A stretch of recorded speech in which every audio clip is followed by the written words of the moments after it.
لأنه بيدفعونا دفع بما يصعدوا به وبتصرفاتهم إلى القطيعة، ونحن أبدا، نحن أصل العرب. هاجر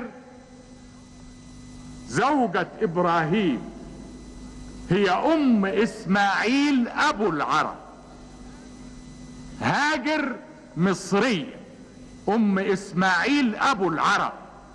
فإذا كان هناك من يريد الانتساب فلينتسبوا هم لمصر وليست مصر لهم.